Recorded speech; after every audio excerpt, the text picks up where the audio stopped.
Hi guys, welcome back to my YouTube channel. I have with me today, I'll let him introduce himself. Hello guys, my name is Ephraim. I go by the name F the Barber. I'm a hairstylist. You're gonna get to know more about me if you stay tuned. Okay, so the whole point of today is to bring Ephraim on to talk about his business, what he does, and also share with people who are thinking of starting a business or those that have started a business and have found it really challenging, especially during this whole pandemic. Yeah. So just tell us a bit more about yourself, Ephraim. So I'm a hairstylist, and I see myself more than a hairstylist because I also offer trainings to new people that want to get into the industry but don't really know how to start, and also an educator in the industry. Yeah. So in what sort of training do you offer people then? I mean, you teach them? I teach them the barbing side, and also teach them more on how to run the business. Oh, nice, amazing. So, yeah, just to equip them to become a better hairstylist and then also to manage their business properly. And how long have you been doing this for then? I've been doing this now for about, call it 6 years now. 6 years, Yeah, okay. I'm doing offering the training and business side of it as well. Oh, amazing. And so you have your grooming lounge. I have a grooming lounge, and then that's where I offer the training. And how many people were you training before the whole lockdown started? Before the lockdown, I had about 6 people. 6 people that you were training. Amazing. Yeah. Oh, that's good. Two of the 6, 2 among the 2, 2 out of the 6, we are already qualified. They're qualified. They're qualified. Amazing. Yeah. That's what I do. Oh, amazing, cool. So I guess my next question is, obviously, I believe this is something that you found you were naturally good at. So how did you discover that you were actually good at cutting hair, knowing what suits people? Because I mean, a lot of times when people when I go into the hairdressers, or even when I used to have my hair cut, I was very clear. I knew exactly what I wanted. You're very particular. I'm very particular. I get customers like I am very particular. I didn't want the sides too low. I didn't want the middle bits too low. I didn't want the shape up too far back because it starts to affect your hairline. Yeah. So, I mean, how did you come about discovering what you're good at, and how did you manage to turn that into business? So, firstly, I got into barbering because my mom had a barber shop. Oh, did you? Oh. So I was from a family where cutting hair was like a normal thing. Oh, that's good. So I didn't see it like it was a job. So when I was coming to the UK, I already knew how to cut hair. So I came in as a student. But when I finished studying, there was nothing to do for about 3 years, and I didn't have nothing I was doing. So I love you, honestly. So what actually got me into barbering was I was so broke. I was so broke that I started squatting with my boy in one bed, one room. Wow. So I used to share the corner of the bed with my friend, and then he was just like, I gave him a haircut one day, and he was like, Ephraim, you can cut. So if you can do this, jokingly he said, my guy, go grab a seat in one of those barbershops. And you don't know if they probably like your cut. You start making money from there. And I'm the kind of person that when people say stuff to me jokingly, I take it very serious. Yeah. And I'm like, wow, that's actually true. You know, I have a clipper. I've got one clipper that my brother, when I was coming to the UK, he bought me a clipper. He said, take this clipper. You never know. You never know. You never know. And I'm like, wow, that's actually true. You know. And I went to one barbershop. No, I went to go cut my hair. So I was telling the barber, I'm like, whenever, I didn't know how the system works. So I told the barber guy, I'm like, whenever you're not in the shop, if you're looking for someone to cover up, just give me a call and I'll cover up for you. He said, oh, nice. Took my number. And 5 days after, another guy calls me up and he was like, yeah, I got your number from this guy. He said, you're a barber, you're looking for a spot. I'm like, yeah, I'm a barber, I'm looking for a place to rent a chair and da. He said, cool, meet this guy in this shop and tell him about yourself. I've already spoken to him and he will take it from there. So I went to Nikki's shop and I spoke to Nikki, and he was like, yeah, have you done barbering before? I'm like, yeah, I do barbering in Africa but not in the UK. And he said, cool, go buy your clippers. He told me what clippers to get, and I didn't have money. Because you were broke. I was so broke. I didn't have money. So what did you do? How did you get the money to I that? called my friend of the guy I was squatting with. I called him. I said, bro, can you lend me £90 because everything that I needed to get came up to £90, and he said, cool. He gave me £90. Bless him. And I went and bought my clippers. So now is the time to practice on someone. There's no one to practice on because nobody wants to go to the new barber guy.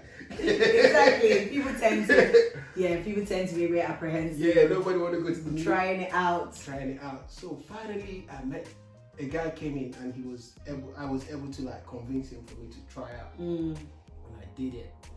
You know, I just gave him like one level all over, and I gave him a nice shape up. The guy Nicky, who then I didn't know him, he was like, yo, you did good. Welcome to Slick Rick. Boom. That's it. And that started a new journey of my life. And I remember the first pay I got was £24. Wow. And the guy had the guts to put the thing in an envelope. £24.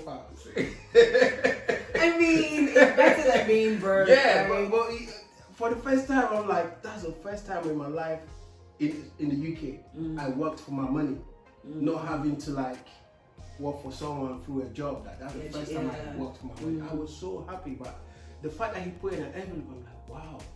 You were expecting quite a bit more. Yeah, you know what I'm saying? Yeah, that's it. £24 is quite the amount you expected. You're just giving it to me. But end of the day, yeah, I started a bigger journey of my life, and that shop was very busy. But every customer, they go to the other guy. They never go to the new guy. Yeah. So I started getting frustrated over that. And that's very interesting you say that actually, because when people start off their business, one of the challenges that I find people tend to have is how do you convince people that I'm as good as the people that have been doing it for many years? How did you do that? I faced that challenge, and I tell you, it wasn't easy to convince people to come to you. You see, when you start a product, when you have a product, when you launch a product, you don't expect the product to be in people's hands just like that. Yeah. People, they have to trust your product. Yeah. They have to believe in your product. Yes. So for people to come to me, they trusted me and they believed in me. But how did you get people to how did you win over people's trust? What I did was it took a long time. So I was watching how the other guys were doing it, what they were doing to make the customers happy. Yeah. I studied the reason why I studied what are they doing that's making the customers come back to them. Yes. So I studied that. I took time and I studied it. I said, now this is what they're doing. This is the kind of hairstyle they like. Yeah. So when I start doing it, I took a note. So when I started doing mine, this is what I need to do. That's what I need to. I saw the lapses, the things they're not doing. So sometimes they run late and all of that. I said, cool. When I start having customers, these are the things I should not do. The things, okay. Yeah, the do's and the don'ts. Yes. And then you have to obviously sandwich that with customer service. Yes. I just made sure that I delivered what the customers wanted.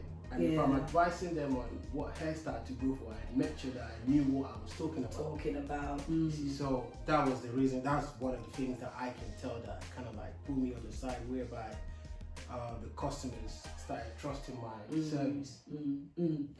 Interesting. So, I mean, I think you made some really, really interesting points. One of which is, I mean, even going back to the first things you said about the person that took you in when you were broke, the power of relationships. I mean, no one could do it alone. You had to lean on other people.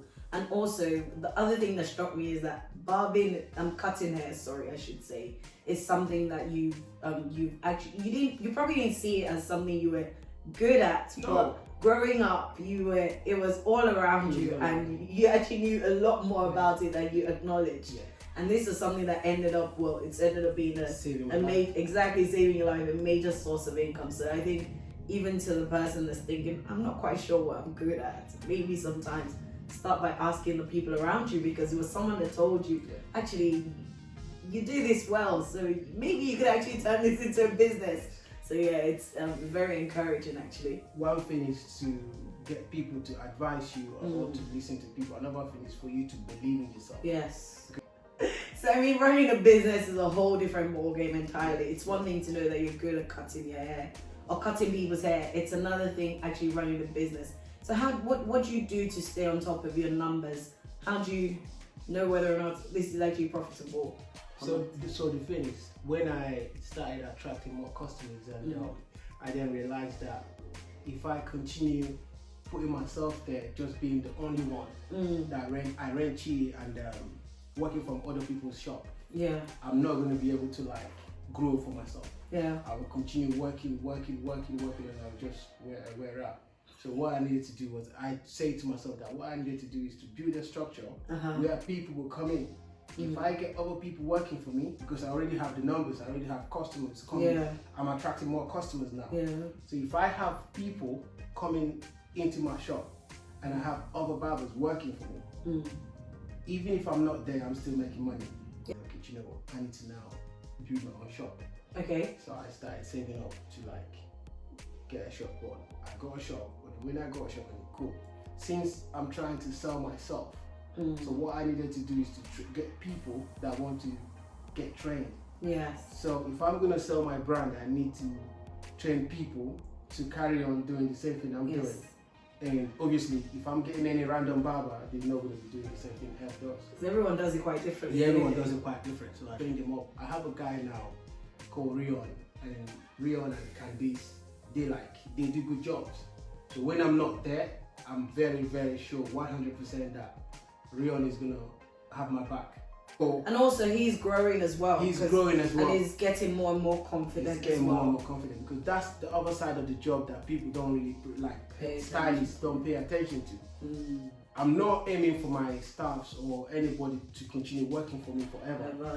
I like the fact that you actually spend time training people, and with the focus of passing it on, because you know I'm a firm believer in passing on this gift that you have and helping other people get better at it. Because I'm guessing Rion's also naturally quite gifted at things like that. Rion is very gifted. The thing is, like learning every skill, you have to be willing to.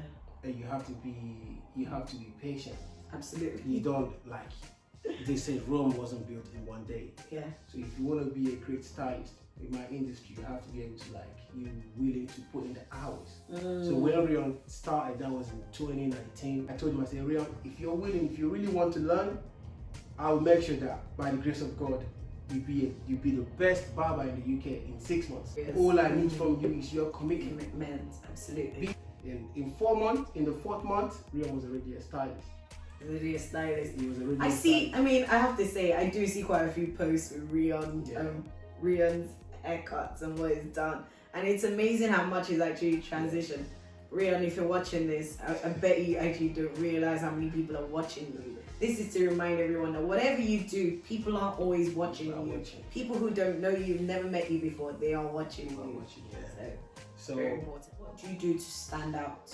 So the things that I do to stand out in my business is the fact that, number one, like I said before, you need to look at the things that customers want.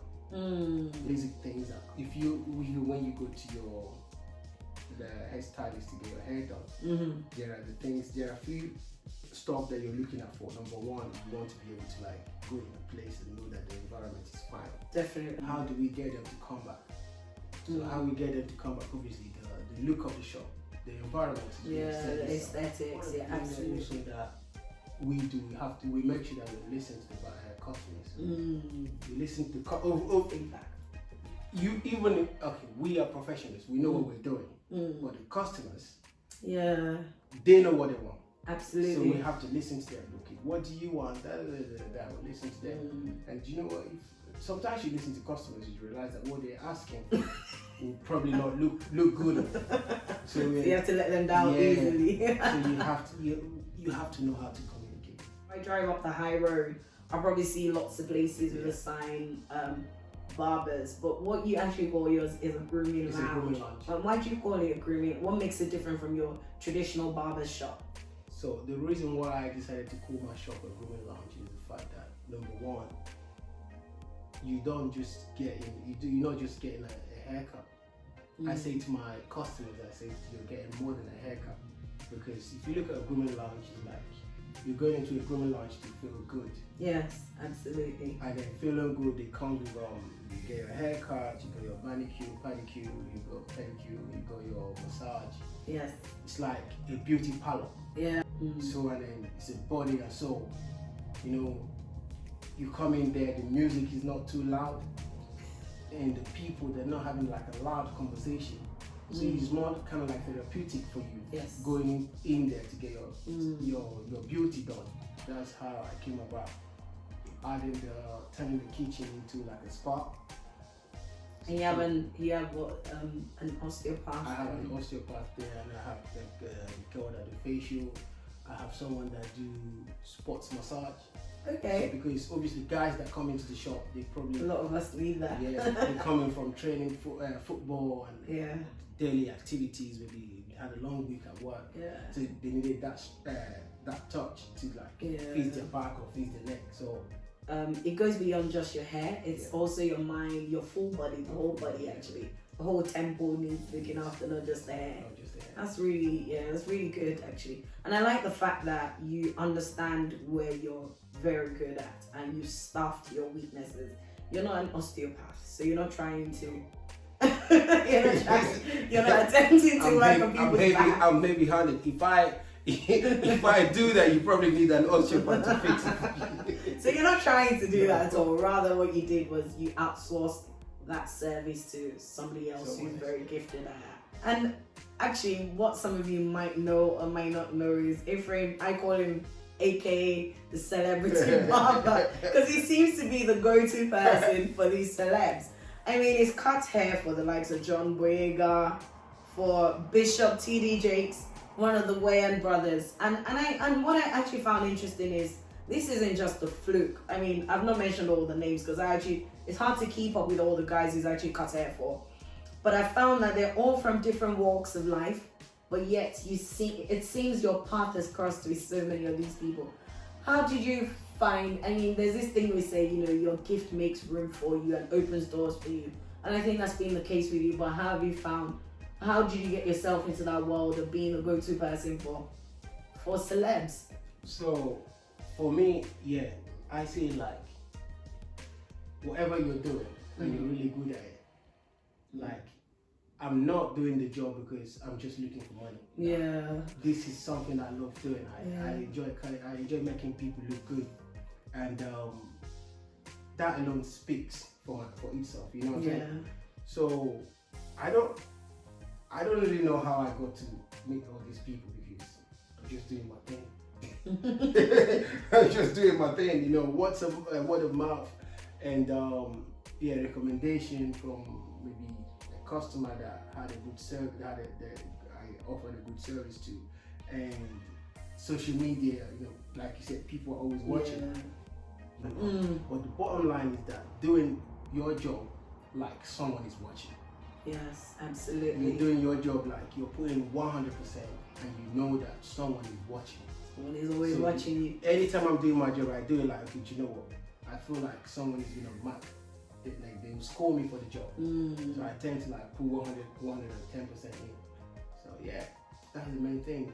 That's been what's it called? That's what's opened the doors, you could say. Just out of curiosity though, I mean, out of all of them, what was it like cutting Bishop T.D. Jakes' hair? It was actually like, it was fun having a conversation like we have it now.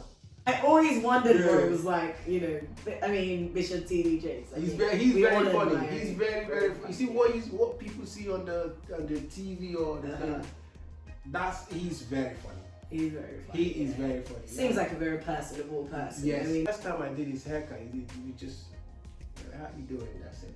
But the second time. So you've actually cut hair for him not just once? Yeah, 3 times. 3 times. Yeah. That's 3 times. Yeah. All in the UK. Twice in Ghana, 1 in the UK. Oh, twice in Ghana, 1 in the UK. Yeah. Okay. Yeah. That's interesting. So I mean, they keep calling you back because they must like you. Whenever he's in London, I get to look after him. That's good. Yeah. Obviously, a man like T.D. Jakes, you know you're learning from him. It's such an honor, isn't it? It's such an honor to meet Bishop Jakes. I mean, and to get that experience not once, not twice, 3 times. That's amazing. That is amazing. Yeah. Thank you very much, Ephraim, for joining me today. So, What would you say your top 3 advice for anyone that's starting a business or has just recently started a business will be? So,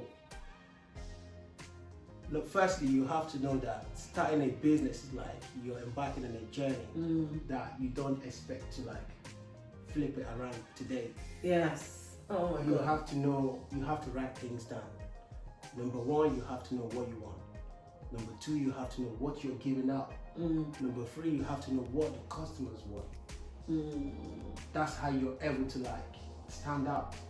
Do not forget to look at other people who are doing the same thing you're doing. Yes. Take the good side of them.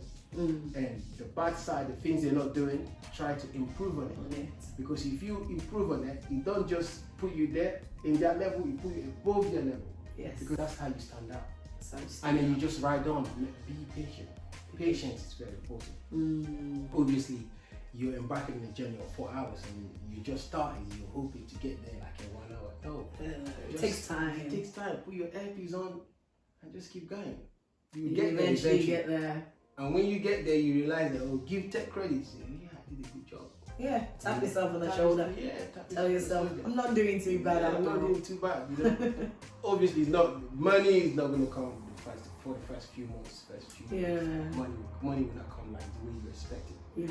But just try to keep going. Eventually You come to a point where you look back, you see how far you've come, and you be like, wow, I actually did it. Yeah. Ask anyone about any product, any new product. Yes. They start, they don't just get there. They start off slowly. Absolutely. So I believe that. So anything I start today and I start just growing, I know, you know what, I need to slow down. The exercise of caution. I need to slow down because probably when it's going too fast, that's instant gratification. Yes. You need a bit of delayed gratification sometimes to like understand how the thing is going. Learn. It's the journey, isn't it? It's enjoying the process. You need to entire process. Yeah. So I believe that. So these are my patience. This is patience. Yes, that's my advice to anyone who wants to start like in my industry, wants to be a barber or who wants to start any small business. Yes. And every business starts small, don't they? Regardless of how great you are, what you do, it starts small. So yeah, that's it. Well, thank you very much for watching. Thanks for joining us. I'll drop Ephraim's details in the comments below. Feel free to go on his Instagram, and if you want to connect with him, you can drop him a message, right? Sure. Okay, we might be sending lots of people your way then. That's alright. Yeah, okay, and he will definitely respond. I have the grace to respond. Exactly. I see you have like over 10,000 followers. Yeah. I don't know how you keep up with the messages, but yeah. Thank you very much once again, Ephraim. And yeah, if you like this video, remember to subscribe to this channel and hit the like button as well. Thank you very much.